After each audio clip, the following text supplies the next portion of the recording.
Hi, everybody. I'm Gwen Eiffel, and welcome to the Washington Week Webcast Extra, where we pick up where we left off on the weekly broadcast. I'm joined around the table by Carrie Budoff-Brown of Politico, James Kitfield of National Journal, Ed O'Keefe of the Washington Post, and Molly Ball of The Atlantic. Molly's been keeping her eye on swing voting women gathered at focus groups in Des Moines and Little Rock.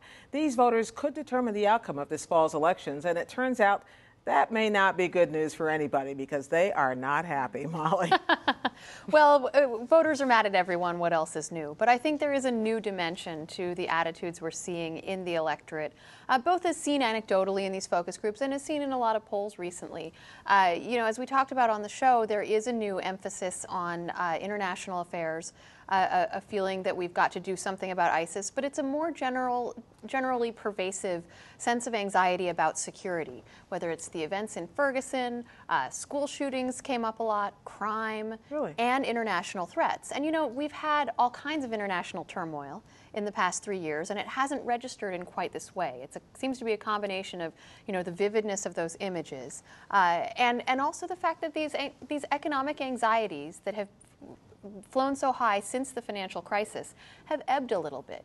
I've been looking at because that's all people ever talked about in these focus groups was the economy, and Absolutely. Now it's eased. And by the way, the president is not getting any credit for that having eased. He is not. But He's they not are. happy about it. But they're not talking about it anymore. Well, they are taught when there is still an undercurrent of economic anxiety, but in 2008, voters were terrified. They felt like they had to hide their money under their mattresses, and that has steadily ebbed. And now you hear a lot of voters in these focus groups saying, "I'm doing okay. I still worry about our country. I worry about our economy, but I'm doing okay." Or my husband lost his job, but he has a new one now. And so there's a new tone to some of the worries, and there's a new attitude toward the president and toward Congress as a result of that. Carrie, I wonder, how does the White House see its role in this kind of in an anxious time, and in a midterm election where so many people would really rather they just stay away? Mm-hmm. Does the White House just look at this and say, we're just glad we don't have to deal with that? Or is this something they wish they could help or shape? I think they wish they could help and shape it, but they clearly have shown that it's nearly impossible. I mean, they've since the beginning of the year rolled out executive actions weekly, targeted at key constituencies, women, college students, and other parts of the Democratic base, hoping that would help them sort of inch up his approval numbers, get some credit with constituencies. I mean, and it's just everything gets wiped out by these series of crises week after week. And his approval is at a record low. Sure, and it's just he is a weight around the necks of Senate candidates, House candidates, mostly Senate candidates, and they've broadcast that they're not going to go anywhere that they can't help, and that narrows the map. Isn't that part of the reason why they stepped away from the pushing immigration? Yeah, absolutely. I mean, it's driven. He decided to save the Senate, in his view, what he could do to save the Senate versus keeping this promise he made just this promise he made, and he decided that not having the Senate for the last 2 years or doing anything that can further endanger that was just too risky.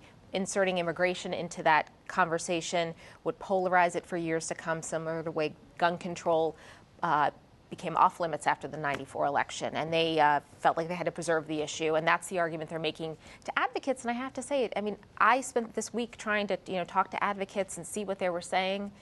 And, I think they're taking the week off. They're so demoralized, and just sort of not knowing where to go. But you're not hearing them out there sort of really bang the drum against the White House just yet. Because really, in the end, what do they get if they do that? Yeah, They I mean, get they even want less. Yeah, they want the president to go big, and they're not going to really, do too much to make him angry.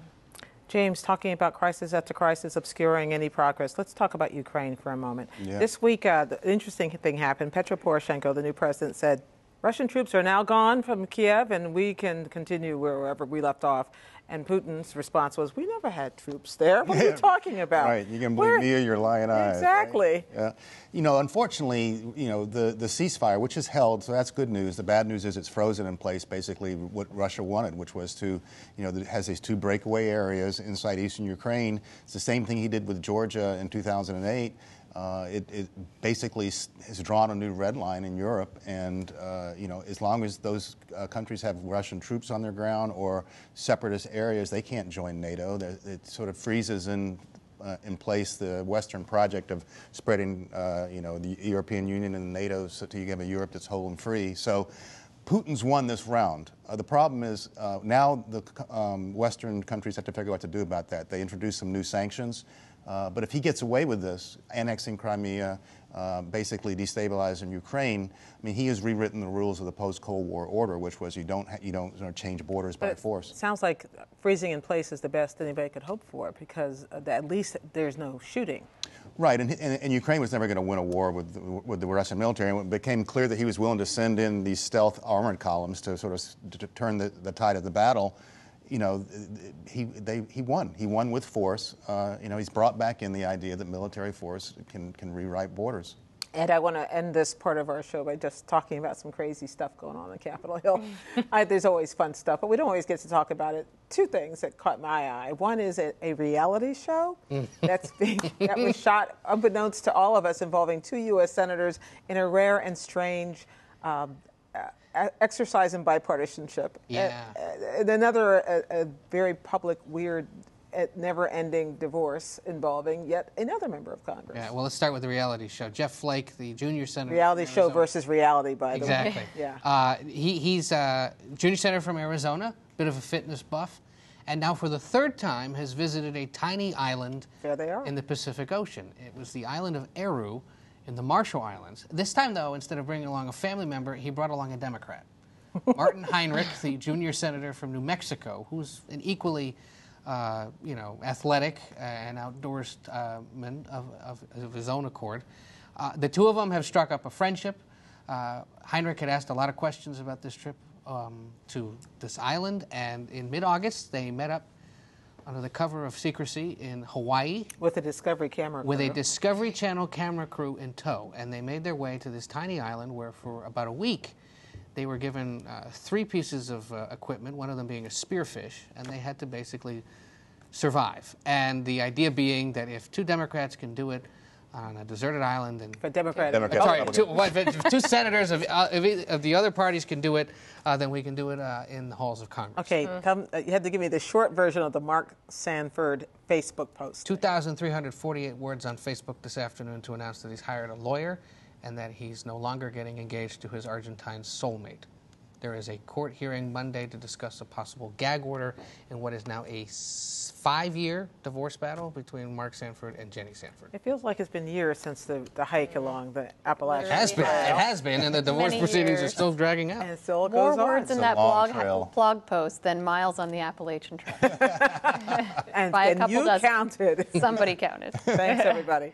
Stay online and see what else our panelists are writing about and, chatting about.